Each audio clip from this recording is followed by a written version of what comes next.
নমস্কার, আমি ডক্টর বোধিসত্ত্ব খান চলে এসেছি সহজ শেয়ার বাজারের আরেকটি নতুন এপিসোড নিয়ে। প্রিয় বন্ধুরা, আশা করি সবাই ভালো আছেন এবং সুস্থ আছেন।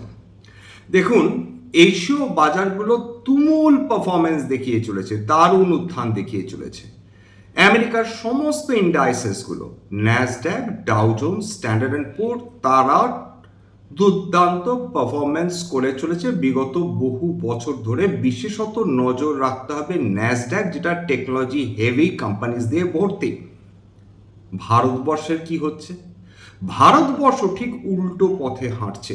বলা যেতে পারে ভারতবর্ষ একটি গণ্ডির মধ্যে আটকে গেছে, অর্থাৎ ভারতীয় শেয়ার বাজার সেই যে 22,500 থেকে 24,500-র মধ্যে ঘোরাফেরা করে চলেছে, না সেটা একটা ডাউনওয়ার্ড মুভমেন্ট দেখাচ্ছে, না কোনো আপওয়ার্ড মুভমেন্ট দেখাবার কোনো রকম ইচ্ছা প্রকাশ করছে ভারতীয় শেয়ার বাজার। এর পেছনে যে কারণগুলো রয়েছে সেটা বহুবার আলোচনা করেছি, এখনো আর একবার বলে দিচ্ছি। যতদিন না ক্রুড অয়েলের দাম আন্তর্জাতিক বাজারে কমে যাবে, সিগনিফিকেন্টলি কমে যাবে, ততদিন ভারতীয় শেয়ার বাজারের পক্ষে দুর্দান্ত পারফরমেন্স করা মুশকিল। তার কারণ যে ক্রুড অয়েলের দাম ক্রমাগত আন্তর্জাতিক বাজারে বেড়ে চলেছে, এবং যে ভারতবর্ষ বিদেশি ক্রুড অয়েলের ওপর দারুণভাবে ডিপেন্ডেন্ট, 85% তেল এবং গ্যাস আমাদের বিদেশ থেকে আমদানি করতে হয়, এবং আন্তর্জাতিক বাজারে ক্রুড অয়েলের দাম বাড়া মানে পেট্রোল এবং ডিজেলের দাম বাড়াতে গভর্নমেন্ট বাধ্য থাকা, এবং পেট্রোল ডিজেলের দাম যদি ক্রমাগত বাড়তে থাকে তার সঙ্গে আসবে ইনভেরিয়েবলি ইনফ্লেশন বা মূল্যবৃদ্ধি, যেটা সরকারের পক্ষেও আটকানো প্র্যাকটিক্যালি ইম্পসিবল। আজকে রিজার্ভ ব্যাংক অফ ইন্ডিয়া তাদের মনিটারি পলিসি কমিটির মিটিংয়ের শেষে যে বক্তব্য রেখেছেন সেটা কিন্তু যথেষ্ট চিন্তাজনক। রিজার্ভ ব্যাংক অফ ইন্ডিয়া তার পক্ষে যেটা করা সম্ভব সেটাই করে চলেছেন। রেপো রেট আনচেঞ্জ রয়েছে 5.25%, অর্থাৎ এই মুহূর্তে রিজার্ভ ব্যাংক অফ ইন্ডিয়া তারা ঋণের সুদের হার বৃদ্ধি করতে চাইছেন না বা করছেন না। কিন্তু তার মানে এটা দাঁড়ায় না যে ভবিষ্যতে রিজার্ভ ব্যাংক অফ ইন্ডিয়া তারা ইন্টারেস্ট রেট বাড়াবেন না। কেন? কারণ রিজার্ভ ব্যাংক অফ ইন্ডিয়ার প্রজেকশন, বিশেষ করে ইনফ্লেশন প্রজেকশন, কি বলছেন তারা কনজিউমার প্রাইস ইন্ডেক্স ইনফ্লেশন, তাদের টার্গেট এই ফিসকাল ইয়ার 27-এর জন্য 5.1%, যেটা কয়েক মাস আগে ছিল 4.6%, অর্থাৎ অলরেডি 50 বেসিস পয়েন্টস ইনফ্লেশন বাড়তে পারে, এই আশঙ্কা রিজার্ভ ব্যাংক অফ ইন্ডিয়া প্রকাশ করে ফেলছেন। 2 নম্বর, জিডিপি গ্রোথ। যে জিডিপি গ্রোথের নিরিখে বা জিডিপি বৃদ্ধির নিরিখে ভারতবর্ষ বিশ্বের 1 নম্বর দেশ, সেই projection reserve bank of India কমিয়ে এনেছেন। আগে প্রজেকশন ছিল 6.9%, সেটা কমিয়ে এনে দাঁড়িয়েছে 6.6% ফিসকাল ইয়ার 2027-এর জন্য। তার মানে কি দাঁড়াচ্ছে? তার মানে এটা দাঁড়াচ্ছে যে আমাদের দেশের আর্থিক বৃদ্ধি কমতে পারে বলে রিজার্ভ ব্যাংক অফ ইন্ডিয়া আশঙ্কা করছেন। আমাদের দেশে মূল্য বৃদ্ধি বাড়তে পারে বলে রিজার্ভ ব্যাংক অফ ইন্ডিয়া আশঙ্কা প্রকাশ করছেন। রুপিকে স্টেবিলাইজ করার জন্যে বা ফরেন পোর্টফোলিও ইনভেস্টার্সদের ভারতবর্ষে পুনরায় আকর্ষিত করার জন্য রিজার্ভ ব্যাংক অফ ইন্ডিয়া এবং গভর্নমেন্ট অফ ইন্ডিয়া কি মেজার্স নিচ্ছেন? অন্যতম মেজার্স হচ্ছে বিভিন্ন যে ইন্ডিয়ান গভর্নমেন্ট যে বন্ডস রয়েছে, পার্টিকুলারলি গভর্নমেন্ট সিকিউরিটিজ, সেখানে যদি কোনো ফরেন পোর্টফোলিও ইনভেস্টার্স তারা এই ভারতীয় বন্ড বা সরকারি বন্ডে ইনভেস্ট করে, সেক্ষেত্রে তারা যে প্রিন্সিপাল অ্যামাউন্ট তারা ইনভেস্ট করছে তার উপর যে ইন্টারেস্ট বা যে বন্ড ইল্ড তারা পাবে সেটা কিন্তু ট্যাক্স ফ্রি করে দিতে চলেছেন ভারত সরকার। তার মানে যদি বিদেশি বিনিয়োগকারীরা ভারতের বন্ড মার্কেটে বিনিয়োগ করেন, সেক্ষেত্রে তাদের যে বেনিফিটটা পাবেন এই বিভিন্ন বন্ডে বিনিয়োগ করে, তার ওপর তাদের সেই ইন্টারেস্টের ওপর তাদের কোনো রকম ট্যাক্স দিতে হবে না। এটা কিরকম একটা মেজার? এটা অত্যন্ত গুরুত্বপূর্ণ একটা মেজার, এটা দুরন্ত একটা মেজার। কিন্তু বাজার এত সত্ত্বেও খুশি হতে পারেনি। অন্য সময় হলে, অর্থাৎ বাজার যদি এরকম টুমোল্টাস পিরিয়ডের মধ্যে দিয়ে না যেত, সেক্ষেত্রে আমরা হয়তো একটা রিলিফ র্যালি দেখতে পারতাম। কিন্তু বর্তমান অবস্থায় যেখানে আমরা জানি না যে ক্রুড অয়েলের দাম কালকে 5-10% বেড়ে যাবে কিনা, আমরা জানি না যে আমেরিকা নতুন করে ইরানের ওপর আক্রমণ শানাবে কিনা। ইতিমধ্যেই আমরা দেখে ফেলেছি যে ইরান কাতারের ওপর নতুন করে আক্রমণ করেছে, তাতে দুর্ভাগ্যবশত আমাদের একজন ভারতীয় নাগরিকও মারা গিয়েছেন। তাহলে খুব সহজ ভাষায় বলতে গেলে মধ্যপ্রাচ্যে কোনো রকম যুদ্ধের আশঙ্কা কমে যাবার সংকেত আমরা পাচ্ছি না, শান্তি তো অনেক দূরের কথা। এর সঙ্গে আরেকটা আশঙ্কা যুক্ত হয়েছে, আমেরিকার সঙ্গে ভারতবর্ষের যে বাণিজ্যিক চুক্তি হওয়ার কথা, দ্বিপাক্ষিক বাণিজ্যিক চুক্তি হওয়ার কথা, সেটাও কিন্তু এখন বিশেষজ্ঞরা সেটা নিয়েও শঙ্কিত। তার কারণ ডোনাল্ড ট্রাম্প যেভাবে ঘন্টার পর ঘন্টা তার বিবৃতি বদলে দিয়ে চলেছেন, কখনো বলছেন ভারতবর্ষ খুব খারাপ, কখনো বলছেন ভারতবর্ষের ওপর ফোর্স লেবারের কারণে আমরা 12.5% ট্যাক্স বসাবো, একই সঙ্গে বলছেন আমাদের মাননীয় প্রধানমন্ত্রী শ্রী নরেন্দ্র মোদী নাকি তার অতি প্রিয় বন্ধু। অর্থাৎ এই লোকটি এমন কোনো বিশ্বাসযোগ্যতার জায়গায় নেই, এবং এই বিশ্বাসযোগ্যতার হীনতার ফলে আমেরিকা ভারতবর্ষের বাণিজ্যিক চুক্তি নিয়েও একটা বড় প্রশ্নচিহ্ন উঠে যাচ্ছে। ঠিক যে কারণে ভারতবর্ষের আজকের বাজার প্রাথমিকভাবে পজিটিভে স্টার্ট করলেও যত সময় গিয়েছে একটা range bound with a negative bias আমরা ভারতীয় শেয়ার বাজারকে ট্রেড করতে দেখেছি। দেখুন, ভারতীয় শেয়ার বাজার কখনো কোনো ধরনের অনিশ্চয়তা পছন্দ করে না।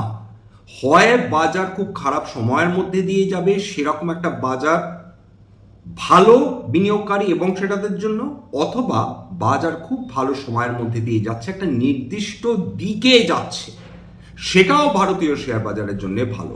কিন্তু বাজারে একটা ভোলেটিলিটি বৃদ্ধি পেয়ে যাচ্ছে, সেটা না ট্রেডারদের জন্য ভালো, না বিনিয়োগকারীদের জন্য ভালো। এবং আজকে যদি মার্কেট দেখেন, মার্কেটে আমরা কোনো ধরনের উচ্ছ্বাস বা কোনো ধরনের উদ্দীপনা দেখতে পারলাম না। তার কারণ বাজারে একটা আশঙ্কা ছিল যে রিজার্ভ ব্যাঙ্ক অফ ইন্ডিয়া তাদের মনিটারি পলিসি কমিটি মিটিংয়ে রেপো রেট বৃদ্ধি করতে পারেন, সেটা হয়নি। এবং ভারতীয় শেয়ার বাজারের কথা আমরা আলাদা রেখে যদি ইকোনমিক পলিসি দেখি, যদি রিজার্ভ ব্যাঙ্ক অফ ইন্ডিয়া কি ভাবছেন বিশেষ করে টাকাকে স্টেবিলাইজ করার জন্য, দেখুন টাকাকে যদি স্টেবিলাইজ করতে হয়, অর্থাৎ টাকাকে যদি পুনরায় পতন থেকে রক্ষা করতে হয়, সেক্ষেত্রে ডলারকে দুর্বল হতে হবে। ডলার তখনই দুর্বল হবে যখন বিদেশি বিনিয়োগকারীরা আমাদের দেশে এসে বিনিয়োগ করবেন। বর্তমান পরিস্থিতিতে বলা উচিত না, বিগত বছর 3 আগে যখন ক্যাপিটাল গেন ট্যাক্স বৃদ্ধি করা হলো, তারপর থেকে কিন্তু বিদেশি বিনিয়োগকারীরা উৎসাহ হারিয়ে ফেলেছেন, বিশেষ করে ভারতীয় শেয়ার বাজারের ক্ষেত্রে। এবং শুধুমাত্র গভর্নমেন্ট সিকিউরিটিজে যদি ট্যাক্স মকুব করা হয় বিদেশি বিনিয়োগকারীদের জন্য, সেটা নিঃসন্দেহে একটি অত্যন্ত ভালো পদক্ষেপ। কিন্তু তার সঙ্গে যদি আক্ষরিক অর্থেই শেয়ার বাজারে বিদেশি বিনিয়োগকারীদের আকর্ষিত করতে হয়, সেক্ষেত্রে কিন্তু এই বিদেশি বিনিয়োগকারীদের জন্যে নতুন করে long term capital gain tax নিয়ে চিন্তা ভাবনা করতেই হবে। হতে পারে শর্ট টার্ম ক্যাপিটাল গেন সরকার যেরকম রেখেছেন সেরকমই রাখলেন, কিন্তু লং টার্ম ক্যাপিটাল গেন যদি 12.5% থেকে বেশ খানিকটা কমিয়ে দেওয়া সম্ভবপর হয় বিদেশি বিনিয়োগকারীদের জন্য, নিঃসন্দেহে সেইটা বিদেশি বিনিয়োগকারীদের নতুন করে আকর্ষণ করবে ভারতীয় শেয়ার বাজারে বিনিয়োগ করার ক্ষেত্রে।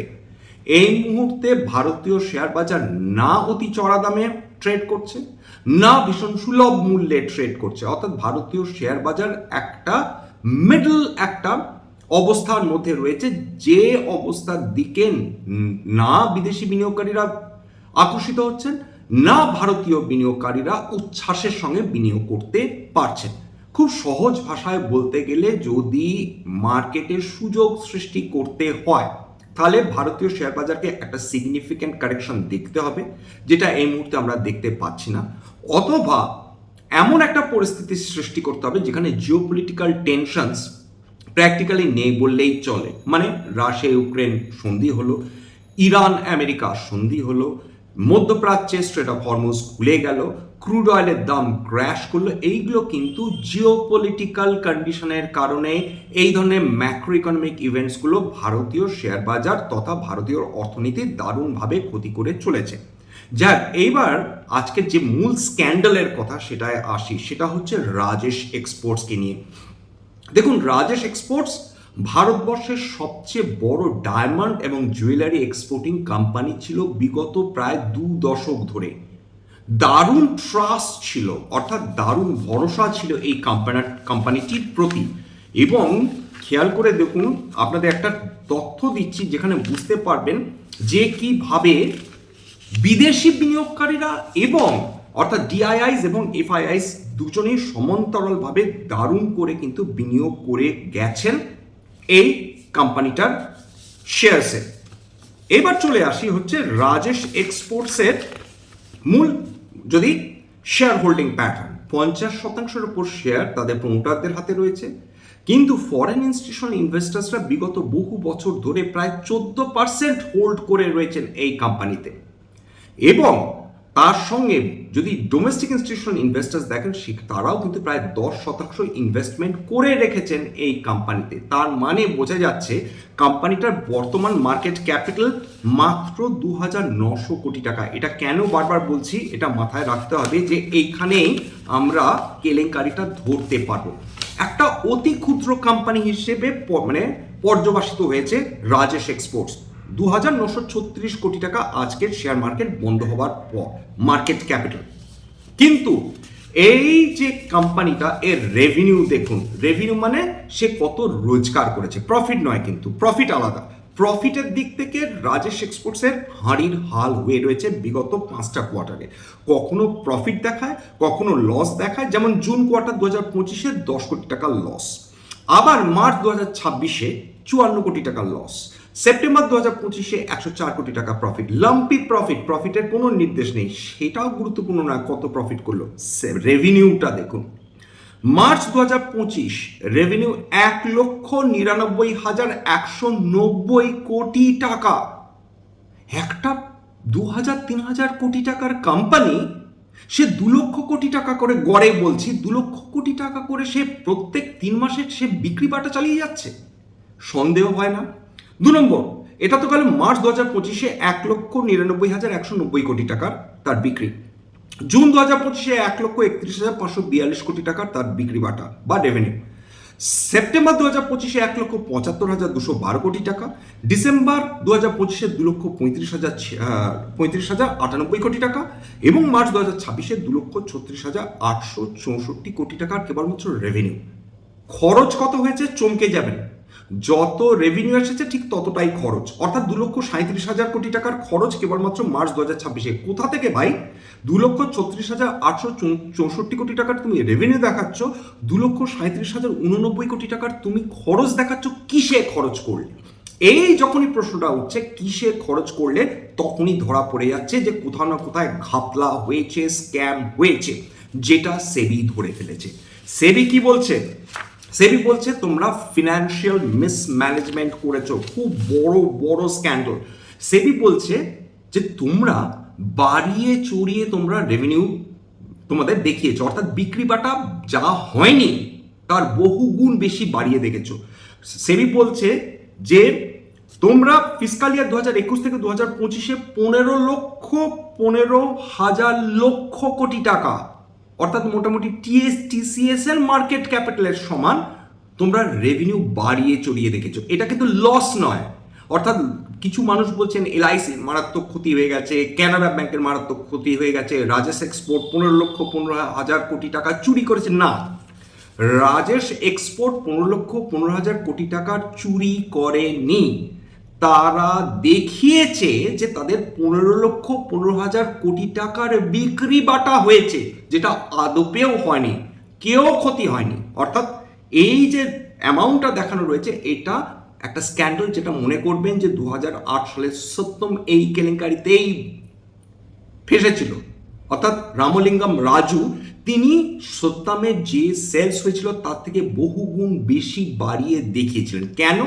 উদ্দেশ্যটা একটাই, আমি যদি আমার কোম্পানির সেলস লক্ষাধিক কোটি টাকা দেখাতে পারি, বিদেশি বিনিয়োগকারীরা কি মনে করবেন যে এত বড় একটা কোম্পানি, তার লক্ষাধিক কোটি টাকা সেলস, সেটা নিঃসন্দেহে one of the best companies, সুতরাং আমরা বিনিয়োগ করবো। দেখুন, এফআইআইসরা না ঘুণাক্ষরে এফআইআইসরা এটা টের পেয়েছে, না ঘুণাক্ষরে ডিআইআইসরা এটা টের পেয়েছে। কেন? কারণ তাদের এই মার্চ কোয়ার্টারেও তাদের 14% তাদের শেয়ার হোল্ডিং আছে, ডিআইএসদের এই মার্চ কোয়ার্টারেও 10% হোল্ডিং রয়েছে। তার মানে কি বোঝায়? তার মানে এরা কেউ ঘুণাক্ষরেও জানতে পারেনি যে ভেতরে এক্স্যাক্টলি কি কেলেঙ্কারিটা বা কি গন্ডগোল চলছে। অনেকেই এলআইসিকে দোষ দিতে পারেন, তাহলে তো আমাদের তার সঙ্গে সঙ্গে এটাও বুঝতে হবে তাহলে ফরেন ইনস্টিটিউশনাল ইনভেস্টার্সদের, যারা বাঘা বাঘা ইনভেস্টার্স, যারা রিসার্চ না করে কোনো বিদেশে কোনো কোম্পানিতে বিনিয়োগ করে না, যারা হাজার হাজার ঘন্টা রিসার্চ করে একটা কোম্পানিকে নিয়ে, তারা এটা ধরতে পারলো না কেন এই ফ্রডটা? এইবার ফ্রডটা কি, গন্ডগোলটা কোথায় হয়েছে এটা বোঝাই। এই যে 15,15,000 কোটি টাকার অতিরিক্ত সেলস দেখানো হয়েছে, বেসিক্যালি এই কোম্পানির যে মালিক রাজেশ মেহতা, তিনি জুয়া খেলতে এসেছিলেন। কোথায়?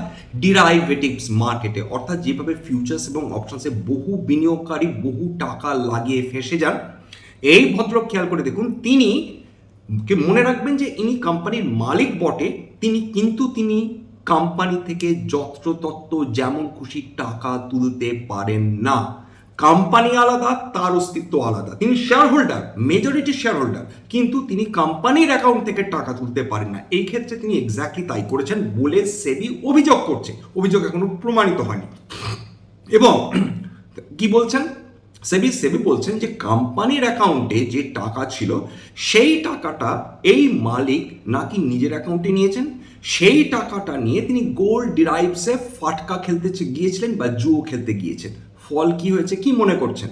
যে যিনি লক্ষ লক্ষ কোটি টাকার সেলস দেখিয়েছেন, যার হাজার হাজার কোটি টাকার মার্কেট ক্যাপিটাল, তিনি দারুণ প্রফিট করেছেন। এক্স্যাক্টলি ঠিক উল্টোটি হয়েছে। বলে না, সেবি তো একটা ডিসক্লেমার দিয়ে দেয় যে যারা ফিউচার্স এবং অপশনসে যারা ট্রেড করতে যায়, তার 100টা লোকের মধ্যে 95টা লোক তারা লক্ষাধিক টাকা প্রত্যেক বছর নিজের ক্ষতি করে। এখানেও এই ভদ্রলোক একই গন্ডগোলে ফেসে গেছেন। তিনি প্রভূত লস করেছেন ডিরাইভেটিভস মার্কেটে। অর্থাৎ আমি বিশাল বড় লোক, আমি সব জানি, কিন্তু ডিরাইভেটিভস মার্কেট ভগবান। তুমি তার কাছে অত্যন্ত শিশু, তুমি যত বড় লোকই হও না কেন, সেইটা এই রাজেশ মেহতা তিনি প্রমাণ করে দিয়েছেন। বেশ কয়েক কোটি টাকা তিনি লস করেছেন। কিন্তু সেটাও শেষ নয়। এই যে লস করেছেন, এই যে তিনি কোম্পানির অ্যাকাউন্ট থেকে টাকা নিয়ে ফাটকা খেলতে গেছেন, এই টাকাটা তিনি দেখিয়েছেন এই এক্সপেন্সেস। এই কারণে 2,37,000 কোটি টাকা তিনি খরচ দেখিয়েছেন, এক্সপেন্সেস। আবার রেভিনিউ দেখিয়েছেন 2,36,864 কোটি টাকা। তার মানে আদপেও বিক্রি বাটা হয়নি, কিন্তু তিনি যে ডিরাইভেটিভসে ট্রেড করেছেন সেইটা তিনি দেখিয়ে দিয়েছেন নিজের রেভিনিউ হিসাবে, নিজের এক্সপেন্সেস হিসাবে। এইখানে সেবি আপত্তি তুলেছে। এইখানে সেবি রাজেশ মেহতাকে এই কোম্পানির কোনো শেয়ারের কেনাবেচা থেকে সম্পূর্ণভাবে তাকে বর্জন করেছে, তাকে বার করেছে, তাকে অ্যালাউ করছে না। ফার্দার ইনভেস্টিগেশন হবে, আমরা এখনো জানি না। যদিও রাজেশ এক্সপোর্টস কমপ্লিটলি অস্বীকার করছে। তাদের বক্তব্য অনুযায়ী এটা কোনোভাবেই ফিনান্সিয়াল মিসম্যানেজমেন্ট নয়, কোনোভাবে এটা ফ্রড নয়। এটা তারা সেবিকে বলছে আপনারা কনসলিডেটেড রেভিনিউটা ঠিকঠাক করে দেখেননি। তবু একবারের জন্য কি মনে হচ্ছে না? মনে করুন আমার একটা চায়ের দোকান, উদাহরণ হিসাবে বলছি, আমার ধরুন মাসে আমার 50,000 টাকা সেলস। হঠাৎ করে দেখা গেল পরের মাস থেকে এক মাস 50,000, মানে বিগত বহু বছর ধরে 40-50,000 টাকা করে আমার মাসে বিক্রি বাটা, হঠাৎ করে একদিন দেখা গেল পরের মাস থেকে আমার 10 লাখ টাকা করে বিক্রি শুরু হয়ে গেল। 10 লাখ, 20 লাখ, 30 লাখ। মেনে নেবেন আপনি? বিশ্বাস করবেন আপনি? এই ঘটনাটাই ঘটেছে।